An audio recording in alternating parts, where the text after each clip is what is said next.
Today on Ag Etc.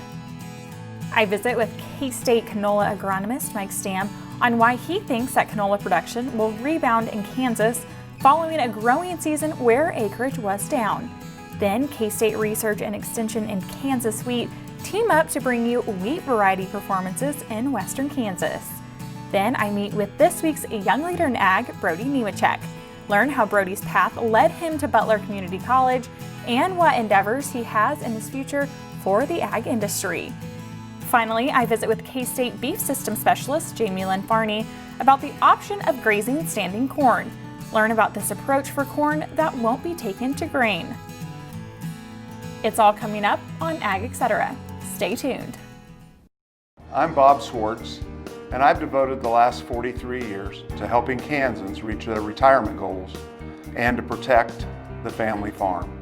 At Bob Swartz Financial, we believe everyone should be able to live the retirement they've always dreamed of. Our team of professionals can help you create an efficient strategy using a variety of investment vehicles to help you address your financial needs and your concerns. Bob Swartz Financial values commitment and transparency. This segment brought to you by Sure Crop, liquid crop nutrition delivered right to your farm. Welcome back to Ag A&E Kansas. I'm Britton Rucker. One agronomist thinks that canola production will rebound in Kansas following a growing season where acreage was down, and that K-State canola agronomist is with me now, Mike Stamm. Welcome, Mike. Thanks, it's good to be here. Mike, actually, the growing season of this oilseed crop just passed. Will you discuss the past year and growing season for this crop? Sure. So this past growing season was probably what I would classify as an average growing season for the crop. We had some good yields and some excellent yields, but then also some yields that were a little bit on the lower side of things. And that really kind of goes back to our stand establishment conditions back in the fall of 2019. In some places, it was a little bit too dry to be planting canola, and so there wasn't enough soil moisture at the time to establish the crop. And so some producers who planted into dry soils had to wait for a rain, and those rains came too late, and that slowed emergence. Mm-hmm. And so when temperatures started to cool down in October and November, the crop was too small to make it through the winter. And so some of those stands that were planted into dry soils were hurt because of that reason.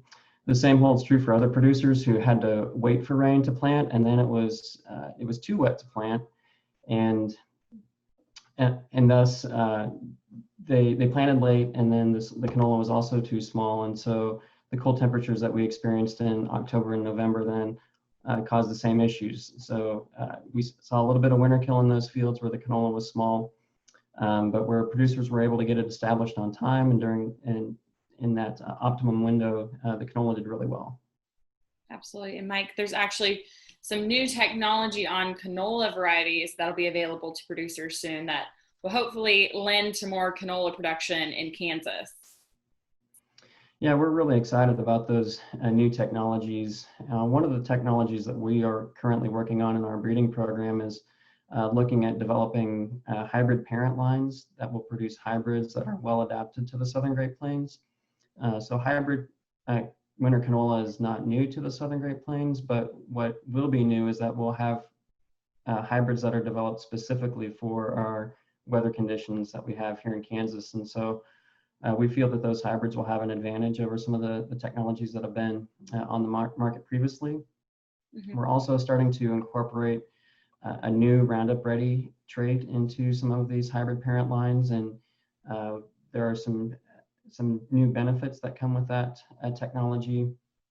And some of those benefits include pod shatter tolerance, and also the semi-dwarf growth habit, which has some advantages that we've seen in central Kansas. And so we're really excited to be working on that piece of our breeding program, and hopefully one day those technologies will be able to benefit Kansas growers. Absolutely. And obviously there's a lot of considerations when it comes to canola in general. There are some actual resources available to producers in selecting variety and information on the 2020 growing season for this crop.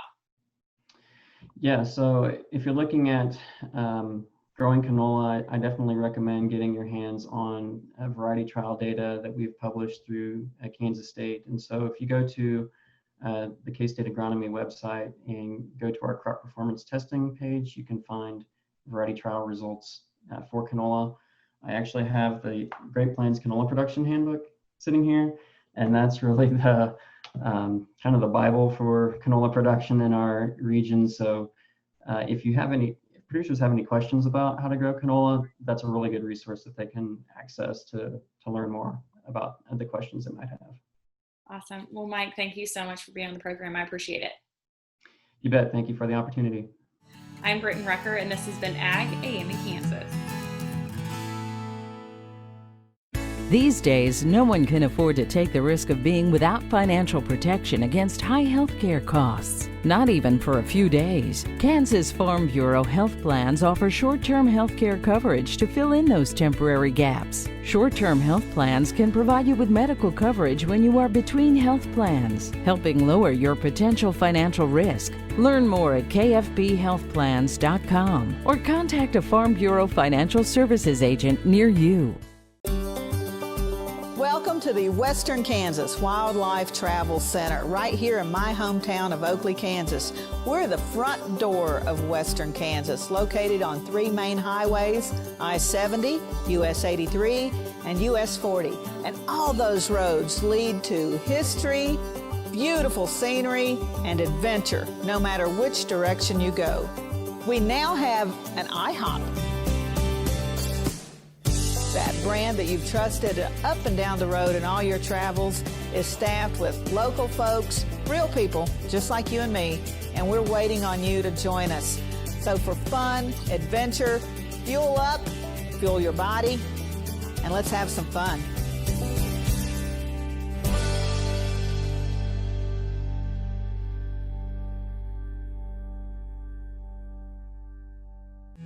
This segment brought to you by Santa Fe Trail Meats in Overbrook. Let us help feed your family. Welcome back to Ag Etc. Next, Kansas Wheat and K-State Research and Extension brings you wheat variety performances in Western Kansas. And we're back, and we're going to talk a little bit now about some of the varieties that were top performing in the western half of Kansas. So, Romila, what do we think about when we select varieties for this part of Kansas? Definitely performance will be on the top of our mind, right? They need to be strong and consistent performance, especially in Western Kansas. We are not only looking for yield potential, but we're also looking for stability, right? Is that variety always going to give me at least something, or is it going to go towards the bottom in one year, towards the top in the other? So stability of yield is very important in Western Kansas.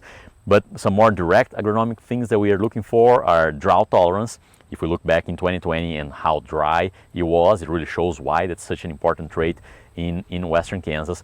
Growers also like varieties that are slightly taller in Western Kansas compared to Central Kansas, and that's mostly because they see the importance of that wheat residue going into the rotation for their next crop as well, and helping store some moisture that can actually account for many bushels in their corn crop that comes after the wheat. From an agronomic perspective, those would be the main things the growers are looking for in Western Kansas. What about from the disease perspective, Kelsey? Sure, yeah. So on top of drought tolerance and height, it's really important in this part of Kansas to think about wheat streak mosaic tolerance. So you have either varieties that are resistant to the virus or varieties that are resistant to that wheat curl mite. So those are two important factors to consider. In terms of foliar diseases, stripe rust and leaf rust are probably the two top ones we want to think about. So selecting a variety with intermediate to good resistance would be a good way to protect the crop in this area. Or varieties that are more susceptible, we might have to be prepared to spray a fungicide in those high disease pressure years to really maximize yield potential. So what were some of the top varieties this year and in years past in this region? Some varieties are consistently performing well across the entire Western Kansas. Others are more northwest or southwest Kansas. Some of those with consistent performance across the entire western portion of the state would be Joe. If you're looking for a white wheat, that's probably my go-to variety. We've also had KS Dallas perform extremely well during these last few years there, consistently over-yielding Tatanka, which is also another very good variety for that region. Provided that growers understand that lodging might be a concern on Tatanka there. right? And canvas as well. Colorado State canvas has performed extremely well this year, really showing its drought tolerance and its adaptability to that region. Now we have a few others that are more specific, northwest or southwest. For example, SY Wolverine has performed very well in the northwest part of the state. If we look at Langin, Colorado State, it does well throughout western Kansas, but perhaps because of its maturity, might be a better fit in the southwest part of the state. So those will be some of the ones that come to mind that performing quite well. Always remember to look at the K-State trials, right, and make sure that you understand the variety performance in that entire region, not only in 1 year, but 2 and 3 years in a row, and take a look at more options that you might have in several of the resources that we have available. Sure Crop Fertilizers was started by my father, Don Sherman, and my mother, Shirley Sherman. Family business that started in the 80s. We predominantly focus on plant nutrients and what we can do to give growers better responses with the fertilizer dollars that they do, and what we can do to make those things work better for that grower. We're based out of Seneca, Kansas. We work with growers in their soil analysis to figure out what they need, and then we can put those in a blend that gives them the best results, and so that we can deliver that direct to their farm so that they have those nutrients where they need them, when they need them, and so that they can apply them in a manner that's very efficient to them and works well on their planting systems and what they're doing. Sure Crop Fertilizers has been around for a long time. We always say we're big enough to take care of everything you need, but we're small enough to do it quickly. You can get a hold of us at 1-800-635-4743. Our website is surecropfertilizers.com, and you can always email me at Corey@surecropfertilizers.com, and with any questions you have, we'll be glad to answer and work with you. Highways 40, 83, and I-70 come together right here in Oakley. Roads that lead to businesses, to magnificent rock formations, to scenic vistas, to places where legends were made. Roads that lead us home. Discover Oakley, the gateway to western Kansas. This segment brought to you by Farm Credit Associations of Kansas, lending support to rural America, and by American Ag Service, your DuPont Pioneer dealer. Welcome back to Ag Aid in Kansas. I'm Britton Rucker. And for our Young Leaders in Ag segment, I have with me now Brody Nemecek. Welcome, Brody. Thank you. Brody, walk us through a bit of your ag background. Yeah, so it's kind of funny. I guess I'll start way back 5 generations ago. On my mom's side of the family, we found a painting where my third great-grandfather had champion Berkshire at the Kansas State Fair. So kind of showing livestock has been in my family on both sides for at least that long, and who knows how long before then. But then on both sides, we've continued to raise pigs, cattle, and then here, my new project the last couple of years is raising goats. So I've kind of grown up on a farm my entire life, and I've traveled the country and even kind of got to travel the world through the livestock industry. So I'm very blessed. Absolutely. And you are actually at Butler Community College right now. Yeah, it's Butler Community College on the livestock judging team. So what led you to Butler?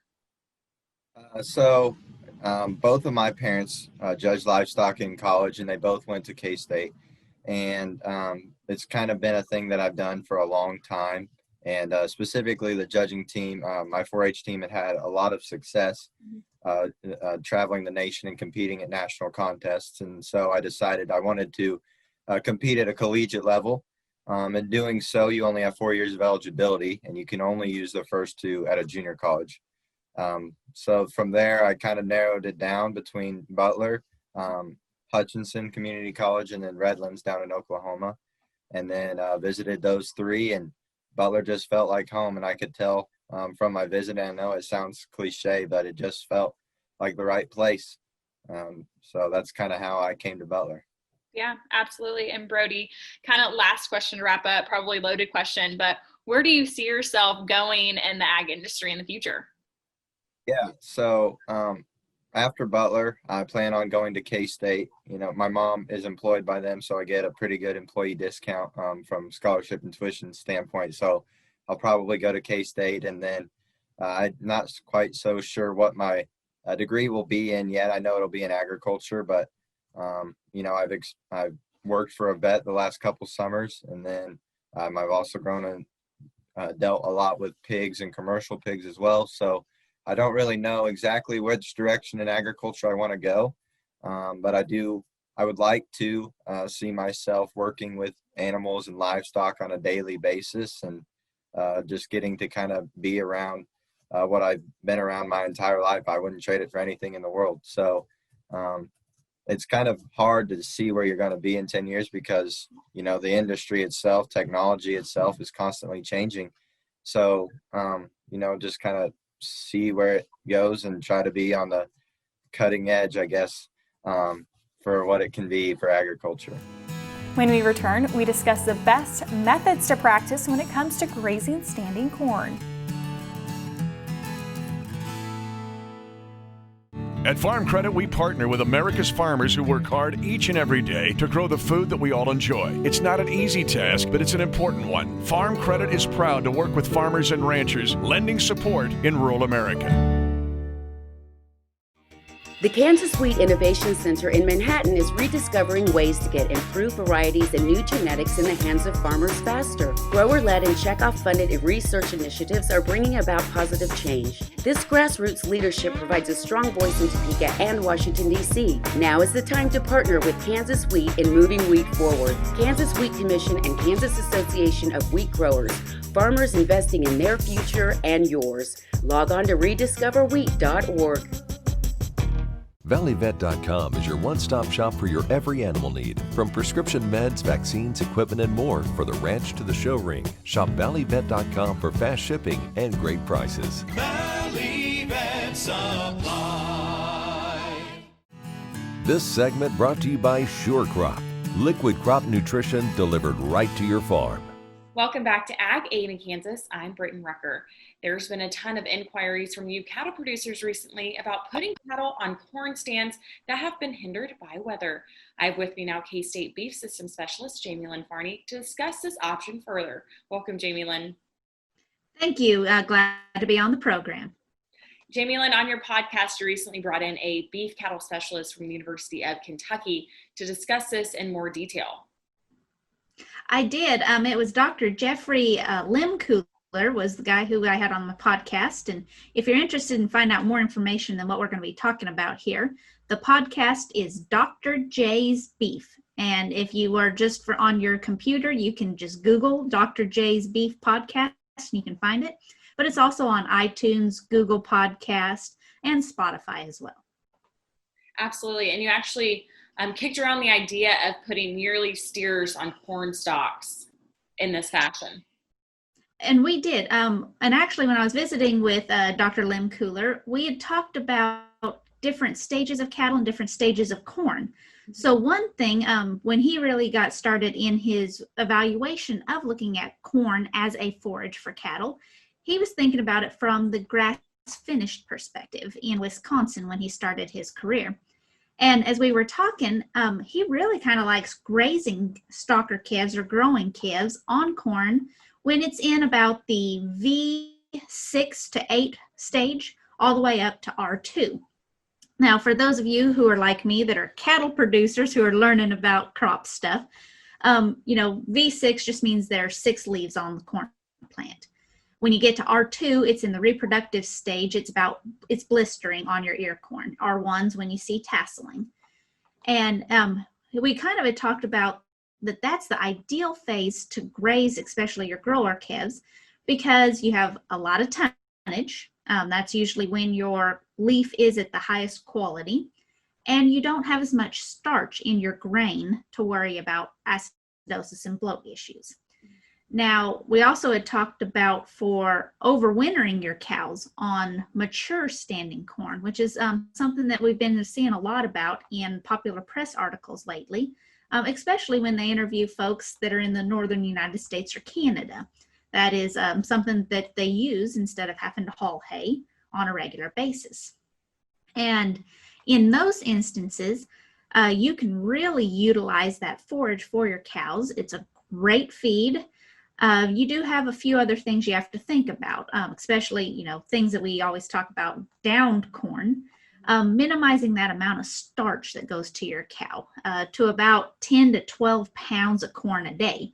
And so as such, you really need to implement a more strict management protocol where you strip graze it. Ideally, move your cattle every single day so that they have an equal amount of starch load across the grazing period. However, you can go up to maybe 3 days and be able to use your strip grazing in that fashion.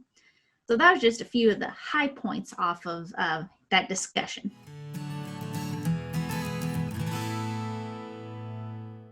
Kansas Corn reminds you that E15 fuel is the right choice for every kind of driver.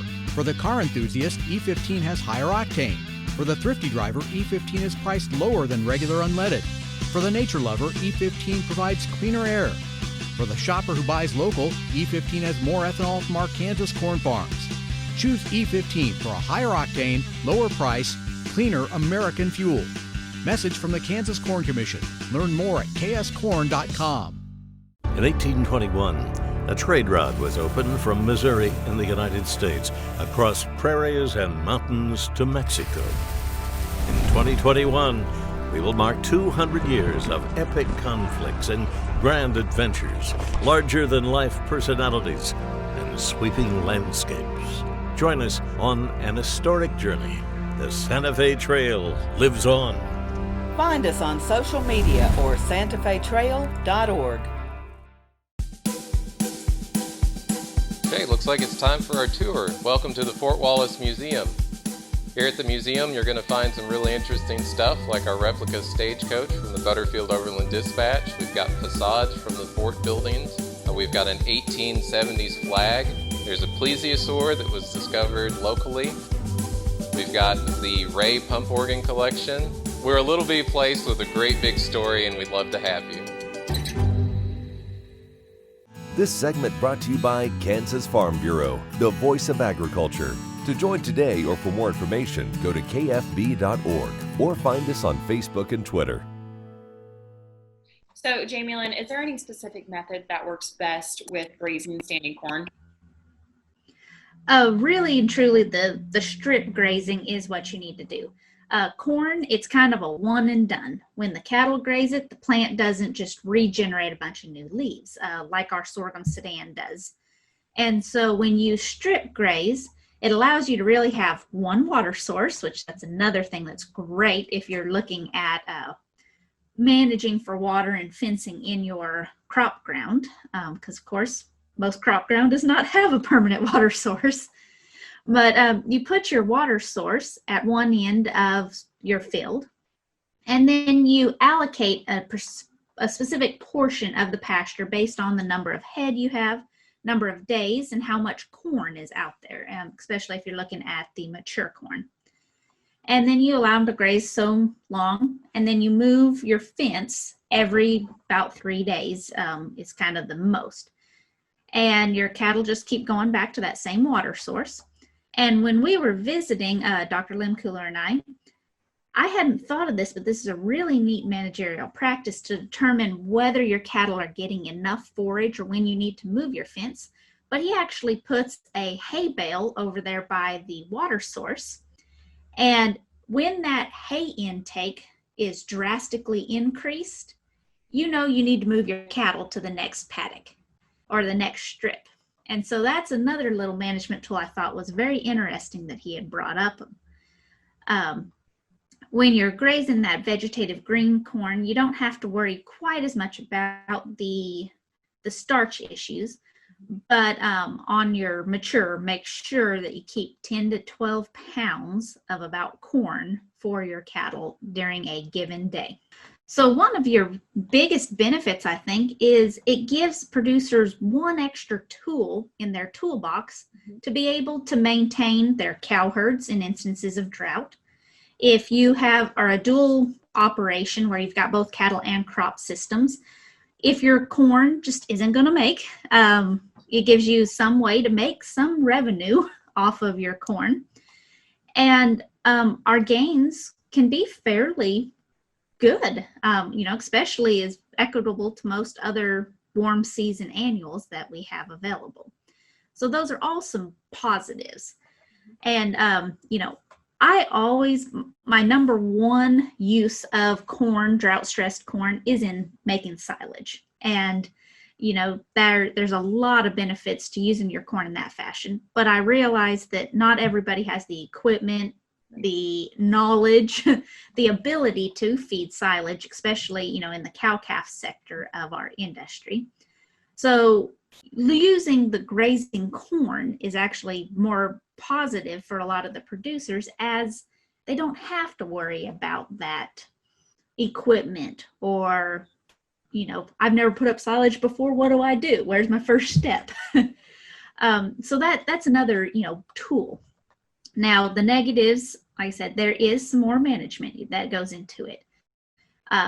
Typically, cow-calf producers, we like to turn our cattle out on a pasture and gather them up a couple of times a year and do our health protocols and move them to warm season pasture or cool season. With grazing corn, you really do need to do some strip grazing to prevent your metabolic issues. And especially if you have your pregnant cows, a little bit of digestive issues could lead to some potential, and acidosis in particular, may lead to a little bit of an abortion storm or some issues there. So doing your strip grazing is something you're going to have to do. So you're going to put up a lot more hot fence every day, every 3 days. The other thing, when you're putting up your hot fences, if you think about the mechanism of how electric fences or electricity works, you can't just run your hot fence through the corn at any point. You really do need to knock down about 8 feet and then run your hot wire through that part, knock down about 8 feet of your corn. And that also gives your cows a visual, so that as they're walking out of the corn, because most of the corn's pretty tall. I'm only 5 foot tall, and a lot of the corn's over my head. So, just imagine what the cows are seeing as well. They're not near as tall as I am. And when they are grazing through and they come to the spot that's rolled down or knocked down, they know, okay, there's something here. They're going to slow down and stop. The cattle will still eat what is rolled down. They'll pick all the leaves and husk and the ears off, but it just provides you that extra buffer to keep your cows in your facility. So like I said, the management is one of the biggest downsides to this. It's going to take more time, a little bit more equipment. You'll have an extra layer of hot fence that you probably didn't do before. And you just need to watch your cattle a little bit more to make sure you don't have acidosis, bloat, founder. Because once a cow founders, that's something that they're never going to come out of. They'll be long-toed and potentially lame most of their life. Thanks for watching Ag Etc. As always, I'm Britton Rucker, and I'll see you here next week here on Ag AM in Kansas.